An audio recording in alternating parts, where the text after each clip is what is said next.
Moon Knight. Moon Knight episode 5.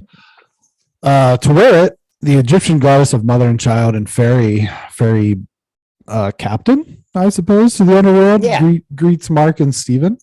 We learn that if they do not balance their heart scales, they will not be able to enter the afterworld field of reeds and will be cast into the unbalanced. In an attempt to balance the scales, we see Marc's childhood trauma unfold, including his creation of Steven. At the end, Steven saves Marc, which helps balance Marc's scales, but Steven has turned to sand in the underworld. This was the first episode where there was a legitimate reference to something else in Marvel. And it was when To Wear It said that the astral plane or the ancestor plane, which is a direct reference to Black Panther. Right. Outside of that, though, it continues to be just totally standalone. The only thing Marvel about it is the studio. In that scheme of things.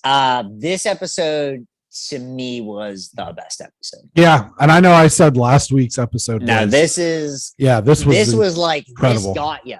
I mean, I didn't cry during this thing, and I will admit when I cry to things, I have no problem admitting things like that. But this episode hits. I mean, it is just like every single thing. When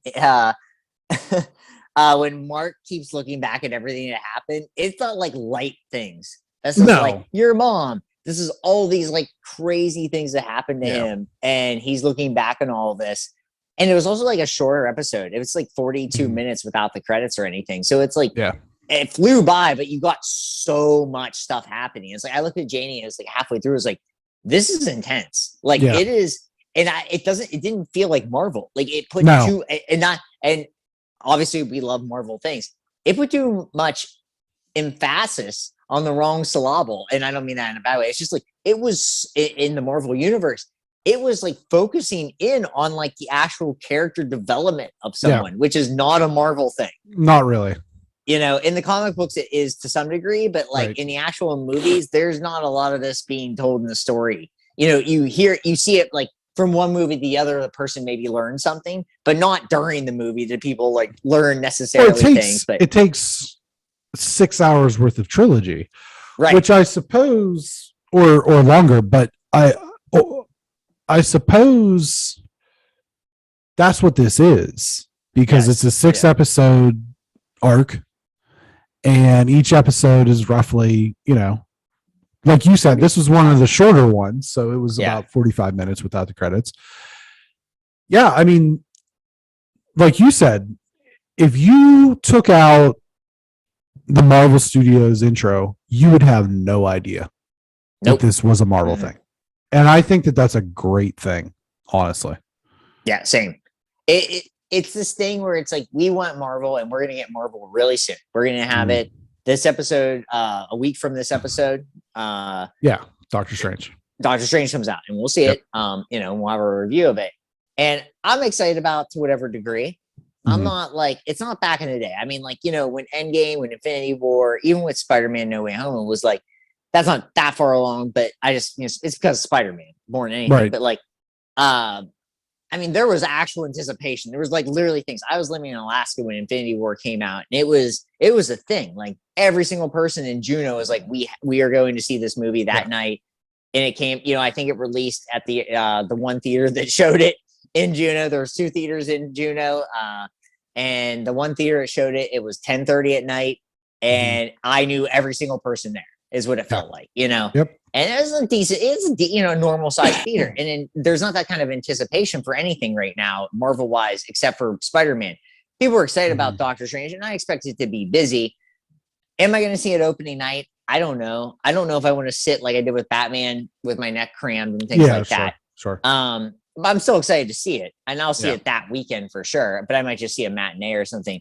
But this was like, it's just so different. And I think, you know, we don't have the last episode yet. We don't know. And things can change. A lot can change for the last episode. But this is the best show now because of what they're doing in these last 2 episodes. And I wasn't even like a huge fan of the episode before this until they got to more stuff. But then it built into this episode, which this is the best episode. Last week you said this, that was your favorite episode or the best episode of anything Marvel. This was actually for me the best episode of Marvel. No, I agree with that. This was storytelling at its finest. I mean, to me, it really was. It was not Marvel. Yes, there were some superpower things happening here and there. Yeah, there's a hippo god. There's a hippo god. Goddess, and like things like that, they're like that's just like sci-fi to me. So I just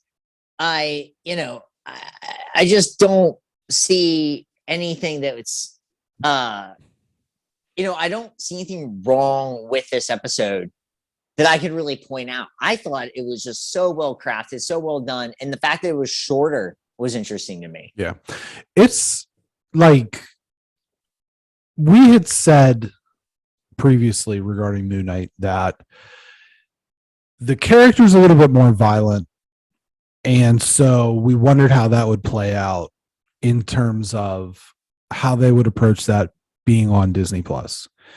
Right. And we, through various conversations throughout, examples such as like the Suicide Squad, Peacemaker, The Boys, of how a more mature show is maybe what people want right now. And I think that they've done a good job of making this a more adult, mature show without it being over the top violent. Because while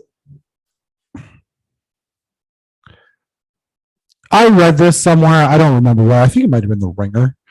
The show's not particularly violent, but it is very lethal.